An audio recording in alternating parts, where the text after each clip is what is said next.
이제 사회 기본 제도를 진짜 모르시는 분들이 너무 많아가지고 제가 늘 말씀드리는데 연봉 1억이랑 연봉 3천만 원이랑 똑같아요. 대한민국 진짜 똑같아요. 진짜 똑같다. 이거 다르다고 하시는 분들은 이거는 그러니까 그 사회에 대해서 이해도가 낮으신 분들이에요. 왜냐면 연봉 1억이 세금 떼면 월 600이거든요. 근데 연봉 3천은 세금 떼고 나면 얼마죠? 월 600인데 월 얼마냐면 한 250인가? 260인가 돼요. 그러면 와 그래도 두 배 차이 아니에요? 두 배 차이 날 것 같아요. 연봉 3천만 원은 온갖 그 지원 제도가 많아서 실제로 살기 연봉 3천만 원이 더 좋게 설계되어 있어요. 근데 이게 어떻게 보면 대한민국이 정치에 과몰입하다 보니까 경제라는 건 정치에 종속될 수밖에 없거든요. 같이 갈 수밖에 없어요. 그래서 정치 경제 일본에서도 번역을 할 때 정치 경제로 이렇게 번역을 했어요. 정경. 그래서 정경 뭐 유착 뭐 이런 말도 있겠지만 근데 정경 유착이 아니라 정경 대학, 정경 학과. 그러니까 정치학과랑 경제학과 이렇게 합쳐 놓고 경영학과는 이제 약간 그 비즈니스 스쿨로 이렇게 떼어 놓는 경우가 많거든요. 미국도 그래요. 미국도. 경영은 사실 여러분들이 말하는 사기업의 그 비즈니스를 말하는 거고 경제는 정치랑 동일하게 가기 때문에 한국 사람들이 연봉 1억 받는 사람이 희귀하잖아요.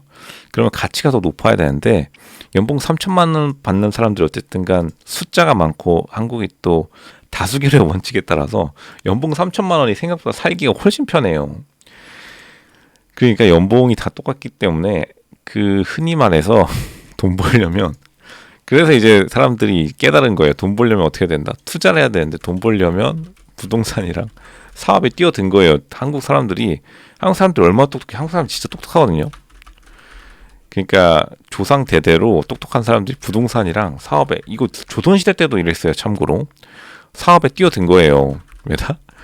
아무리 봐도 이거 연봉 1억 벌어봤자 연봉 3천만 원이랑 차이가 안 나니까 사람들이 조금 머리가 돌아가시는 분들은 무조건 부동산이랑 사업에 들어간 거예요. 왜냐면 부동산이랑 사업은 정치적으로 이제 그거를 최대한 억누르려 하더라도 막을 수 없는 그런 우상향이 있잖아요. 우상향. 근데 이제 연봉 같은 경우에 정말 똑같아요. 그러니까 제가 그 연애 결혼 카테고리 가면 맨날 걱정하는 게 연봉 3천만 원이면 어떡할까요? 연봉 1억이면 어떡할까요? 정말 다 똑같습니다. 이거는 찍어봐야 알아요. 연봉 3천도 찍어보고 연봉 1억도 찍어보면 알겠지만 똑같다는 것에 이제 그 황당함을 감출 수 없는데 그러면 로쇼님은 아시는 분들 많고 경영 비즈니스에 대해서 조예가 깊으시니까 그럼 언제부터 좀 달라지나요? 라고 말씀드리면 제가 말씀드릴게요. 정확히 알거든요. 이게 언제부터 달라지냐? 그러면 언제부터 부자라기보다는 찐 부자의 경계선이냐? 제가 정확히 말씀드릴 수 있어요. 이거 연 3억 6천부터 실질적 부자예요. 연 3억 6천부터는 실제적으로 이제 여러분들이 부자 영역에 들어선 게 이때부터 이제 사람을 써요. 사람들 대부분. 요식업뿐만 아니라 병원도 3억 6천이 통장에 꽂히는 순간 사람을 쓰기 시작해요. 본격적으로.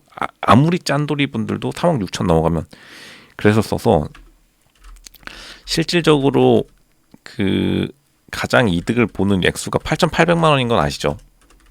연봉 액수가 8,800만 원이 세금이랑 각종 구간에 이제 완전히 이 위로 올라가면 세금 부담이 더 커지고 이 밑에까지는 세금이 그냥 전향한 수준이기 때문에 근데 연 3억 6천 연봉을 찍는 순간 사실상 이게 임원의 연봉이에요. 참고로 임원분들의 평균 연봉이 3억 6천 정도 돼요. 대기업들이. 왜냐면 여기가 이제 그 경계선이에요. 흔히 말하는 여기서부터 위로 올라가면은 진짜로 여기서부터 이제 재벌 분들과 겸상할 수 있는 수준으로 올라가는 거예요.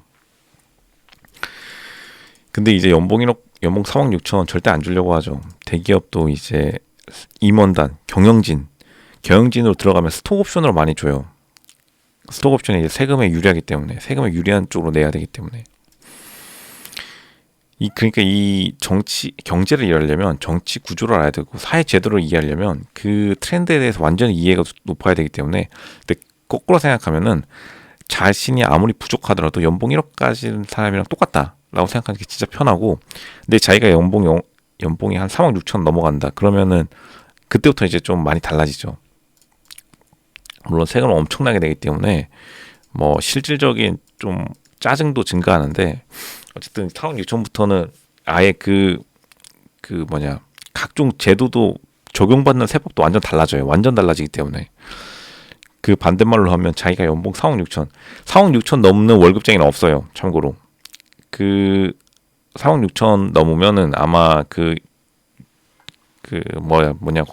생각이 안 나네. 주총 같은데 무조건 이름은 한 번씩 올라가고 세무서에도 한 번씩은 사실 살짝 등록돼요. 그 따로 관리가 돼요. 그때부터는. 왜냐하면 적용받는 세율이랑 세법이랑 특수한 세법들을 내야 되는 과목이 신설되면 이제 엑셀로 이렇게 정렬을 하기 때문에 어쨌든 수기로나 자동으로나 결국에는 연봉 1억이랑 연봉 3천이랑 다 똑같다. 그러니까 걱정할 게 전혀 없다.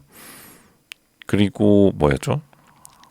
최저임금이 지금 얼마인지 한 2천 얼마일 것 같은데 최저연봉 다 적용받고 아무리 최저로 낮춘다 하더라도 이게 근데 한국의 장점이자 단점일 수도 있겠지만 어쨌든 특징 중에 하나니까 자기가 연봉이 너무 낮다고 전혀 좌절할 필요 없고 연봉이 높다고 안심할 수가 없다.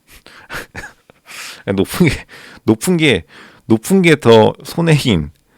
뭐 이게 바로 더불어 사는 사회이기도 한데 어쨌든 살기 좋은 건 맞아요. 한국이.